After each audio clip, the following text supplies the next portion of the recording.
Élodie est une passionnée d'histoire. Et je oui. crois qu'Élodie a une petite fable, enfin quelque chose. Une longue, elle fait 2h30 environ. Allez, Mais on est en direct, alors je fais ce allez-y. que je veux. Ça s'appelle Le paon, l'autruche et les poulets.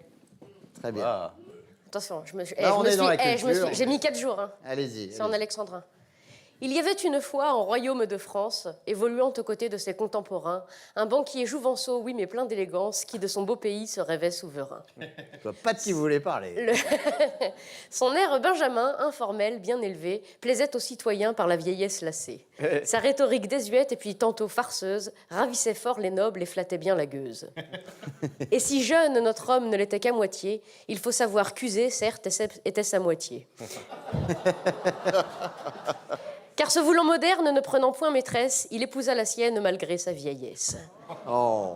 Mais même si la valeur n'attend point les années, et bien que le jeune banquier ait la gouaille bien aisée, on ne s'improvise point chef d'un grand état. Et bientôt cet enfant, cet angelot, remarqua que d'un noble ignorance est la robe qu'on salue. On ne l'admira bientôt que d'un étron pas plus. Après l'avoir léché, il le lâche et le lynche, comme font souvent les hommes gâtés comme des enfants. Jupiter bientôt n'eut pas plus à leurs yeux que l'aspect fatigué d'une simple corde à nœuds.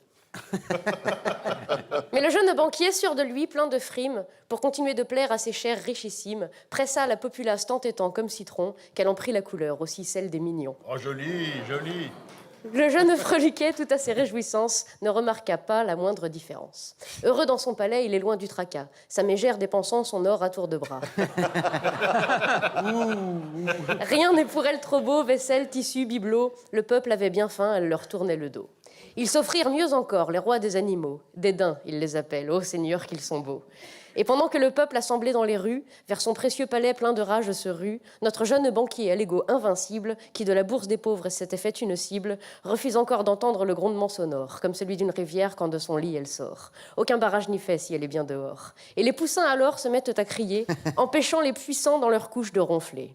Mon roi, faites les taire, par pitié, muselez-les. Ils meurent de faim, ils crient et nos nuits sont gâchées.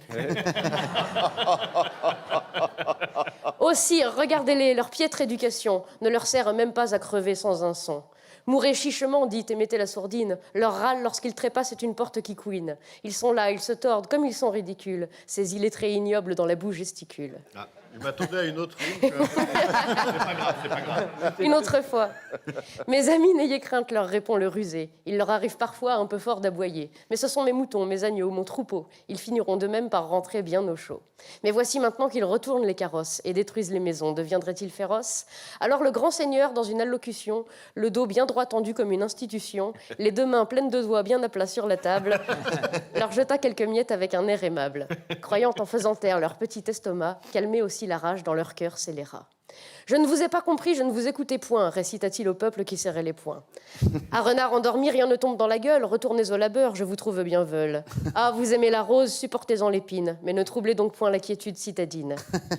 Dans notre ordre social, chacun reste à sa place, vous voulez en changer, je vous ris à la face. Cassez, cassez, cassez, et nous reconstruirons, et je vous répondrai de la bouche de mes canons.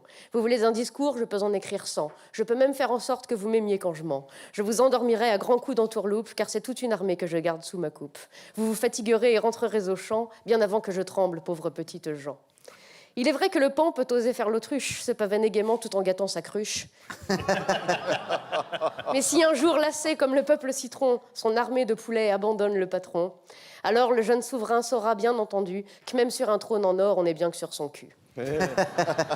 L'injustice est une graine que plantent les puissants et qui pousse sans peine dans les yeux de leurs enfants. Elle leur apprend la haine et à serrer les dents. Elle leur fournit le bois, le manche et même la lame. Elle fait durcir leurs muscles et dévore leurs âmes. S'ils perdent des batailles, ils reviennent à la charge. On les traite en racailles, on s'étonne qu'ils enragent. Donnez-leur le bâton, ils relèvent le menton. Opposez-leur des chars, ils reviennent plus tard.